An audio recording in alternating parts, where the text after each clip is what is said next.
പ്രിയപ്പെട്ടവരെ, എനിക്കറിയാം നിങ്ങളിൽ പലരുടെയും വീട്ടിൽ ഉമ്മയുണ്ടെന്ന്. ഉമ്മയില്ലാത്ത കാലത്തെക്കുറിച്ച് ഉമ്മയുള്ളപ്പോഴാണ് ഓർക്കേണ്ടതെന്നേ ഞാൻ പറയൂ. അപ്പോഴാണ് നമ്മൾ മൂടാൻ ശ്രമിച്ചിട്ടും മൂടപ്പെടാതെ ബാക്കിയായ വിടവുകൾ നമ്മൾ കാണും. അത് ചങ്കിൻ്റെ അറ്റം വരെ പിടച്ചിലോട് നമ്മളറിയണം. ഉമ്മയില്ലാത്ത വീട് തേൻ കവർന്നെടുക്കപ്പെട്ട തേനീച്ചക്കൂട് പോലെ ശൂന്യമാണെന്നാണ്.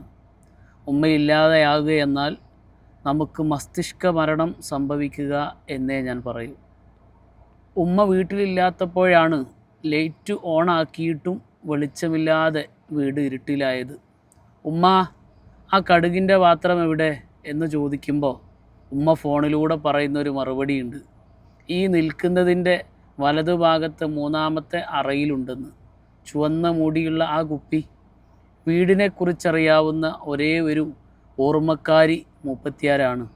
ഉമ്മ പഠിപ്പിച്ച പാഠമെന്താണ്?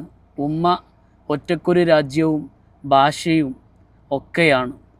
സത്യമായും അതെ, ഉമ്മ വീട്ടിലില്ലാത്തപ്പോഴാണ് പഞ്ചസാര പാത്രത്തിൽ ഉറുമ്പ് കയറിയത്. എന്നും ഉമ്മ മീൻ മുറിച്ചതിൻ്റെ ബാക്കി തിന്നുന്നൊരു പൂച്ച പട്ടിണിയായത്. മുറ്റത്തെ ചെടികൾക്കൊക്കെ പാകത്തിനുള്ള വെള്ളം കിട്ടാതെ തൊണ്ട പൊട്ടിക്കുന്നത്. അലമാരയിൽ അടക്കത്തോടെ ഇരുന്നിരുന്ന ഡ്രസ്സുകളൊക്കെ പ്രാഗിത്തുടങ്ങിയത്.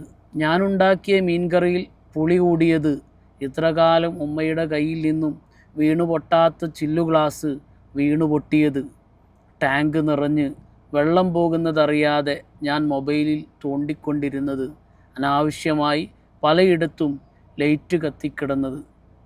പ്രിയമുള്ളവരെ, ഉമ്മയുള്ള കാലത്ത് ഉമ്മയില്ലാതാകുന്നതിനെക്കുറിച്ച് നമ്മൾ മനസ്സിലാക്കണം എന്ന് പറയാനാണ് ആരൊക്കെയോ എഴുതിയ ഒരു വാക്യം നിങ്ങളുടെ മുമ്പിൽ എൻ്റെ പ്രിയ സുഹൃത്തിൻ്റെ ചാനലിലൂടെ ഇപ്പോൾ പറയണമെന്ന് തോന്നിയത്. ഇതിൻ്റെ ഒരു സമാരംഭ ഘട്ടത്തിൽ തന്നെ ആദ്യം തന്നെ നമുക്കൊക്കെ ജീവിതത്തിൽ ഏറ്റവും പ്രധാനപ്പെട്ട ഉമ്മ എന്ന ഒരു വാക്യം കൊണ്ട് ആരംഭിക്കാം എന്ന് ഞാൻ എൻ്റെ സുഹൃത്തിൻ്റെ അടുത്ത് പറയുകയുണ്ടായി. ഏതായിരുന്നാലും ഈ ഒരു നല്ല ദിവസത്തിൽ ഈ സന്ദേശം നിങ്ങളൊക്കെ ഉൾക്കൊള്ളും എന്ന് വിചാരിക്കുന്നു.